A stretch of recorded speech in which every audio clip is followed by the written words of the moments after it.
அரசியல்வாதியா விஜயகாந்த் எப்படிப்பட்டவர்? இது நம்ம தான் தரம் பிரிச்சுக்கிறோம். விஜயராஜ் என்றவன் மதுரையில் இருந்தவன், விஜயகாந்த் என்பவன் மெட்ராஸுக்கு வந்த ஒரு நடிகன். அதே விஜயகாந்த் அரசியலுக்கு வந்திருக்கான், அவ்வளவுதான். தவிர குணங்கள் மாற போறது கிடையாது. குணங்கள் எல்லாம் ஒண்ணுதான். நீங்க அரசியல் வந்து எப்படி சந்திக்க போறீங்கன்னா நிச்சயமா சந்திக்கிறேன். பணத்துக்கு மரியாதை கொடுக்கல, அன்னைக்கும் சரி இன்னைக்கும் சரி.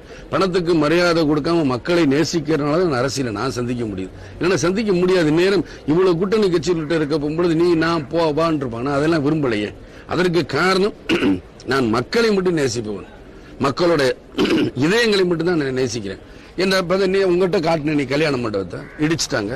என்ன ரோடு வந்துச்சு, என்ன வந்து, ஆனா அதனால எனக்கு இழப்பு என்ன கிட்டத்தட்ட 70 கோடி ரூபாய். இது யாருக்கு வெளியே தெரியாது. ஆனா எனக்கு அரசாங்கம் அவசரப்பட்டு 8 கோடி ரூபாய்னாங்க. அது 8 கோடி ரூபாய்ங்கிறது அரசாங்கம் நிர்ணயிக்கின்ற வேலை. அதான இன்னைக்கு சாத்தாங்குளத்தில் நடக்குது. சோ இது வந்து எப்படின்னா இன்னைக்கு வேலை இங்க என்ன போகுது அதை கூட நான் கொடுக்க மாட்டாங்க. அதனால இதெல்லாம் நான் கவலைப்பட மாட்டேன். இதை மிரட்டி விஜயகாந்த் பண்ணி வைக்கலாம்,